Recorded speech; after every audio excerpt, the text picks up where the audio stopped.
Hello, I'm Justin Urquhart Stewart from 7 Investment Management, and welcome to the first edition of Green Investing.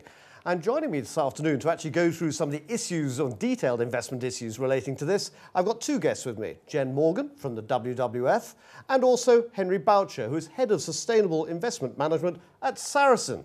So, ladies, gentlemen, good afternoon, and thank you for joining us today. Now, one of the most important issues to me, Jen, with this is actually establishing what on earth the terminology is. So what exactly do you mean by green and or ethical investing? Well, green investing to me is all about smart investing in my mind. It's smart investing because it's really realizing that your money has an impact. The pension funds that we hold here in the UK account for 20% of the UK stock market. That's an incredible force and voice for change. Secondly, I think that green investing is smart investing because if you think about the companies that are really thinking about green issues, about these sustainability issues, the global challenges we have, these are companies that are really future-proofing their business. They're thinking strategically, they're thinking long-term. And in that sense, we often find that these companies are well-run, well-managed. And in that sense, you could suggest that well-managed companies create quite incredible amounts of value. Okay, so that's a good outline, but on this, Henry, what exactly do we mean the difference between, say, ethical, sustainable, SRI, all these terms that are bandied around and often just lumped together?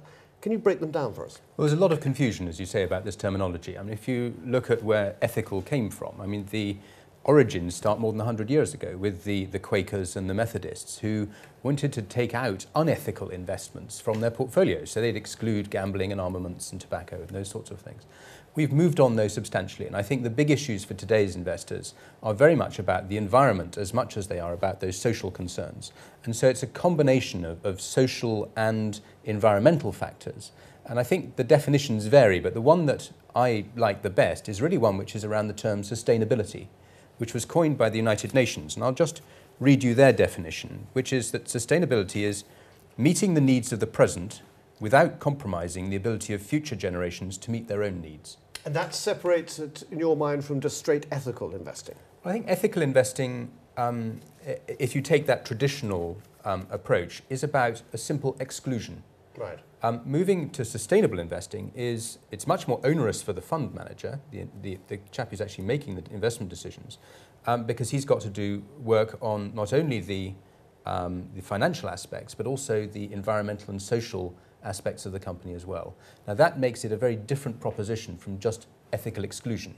You're taking a positive stance as opposed to just a negative screening stance.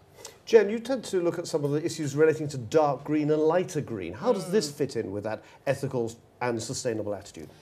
Well, I would support what you're saying in terms that it is all about sustainability, this combination of environmental and social factors.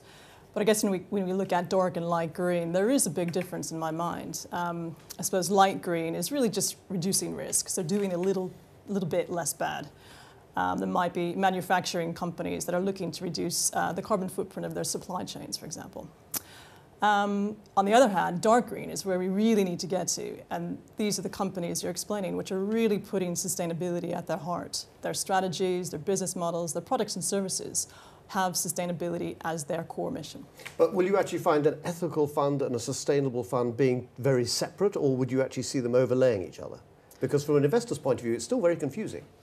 I can see where it is confusing, and I do think probably there are elements of sustainability funds that are ethical, but I think our prioritization should be on sustainability as the key ambition. Okay, we've got a whole range of different funds you could actually choose from, and you get to see what these are like.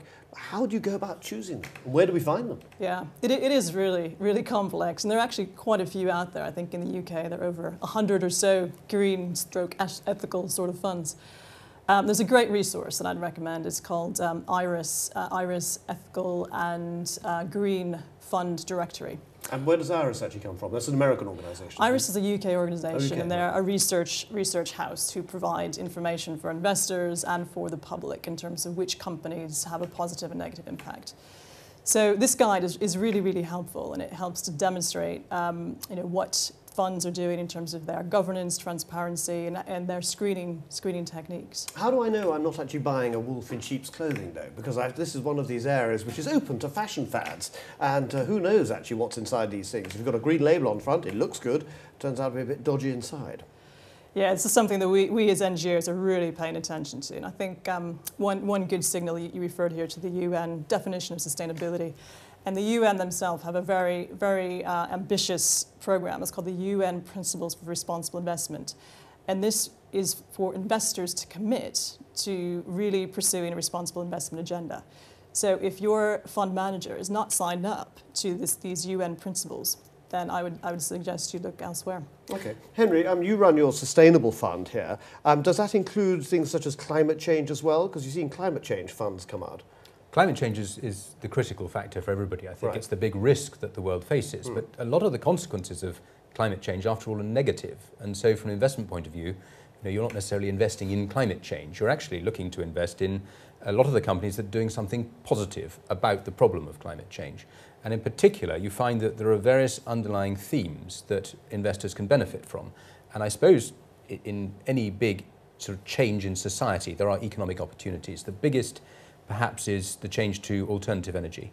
And so whether that's investing in sort of wind or solar power, or indeed in energy efficiency. Smart housing is sort of the big buzz phrase of the moment. And that's incredibly simple to save money, clearly, on your energy bills, whether that's just putting on an extra jumper or doing something much more complicated like insulating or putting a panel on your roof. There are lots of different aspects. But you're not suggesting we invest in extra jumpers on the basis of going Well, green? maybe, I think. Some of them are very simple and perhaps not necessarily very high tech. Right. I think most of the investment, the best investment avenues have something a bit more substantial to them, but they're all about the change in behaviour. That's the critical thing. Okay. Right, thank you, Jen Morgan, for joining me today, and also Henry Boucher. I very much appreciate your time, and look forward to seeing you again soon on our next edition of Green Investing. Goodbye.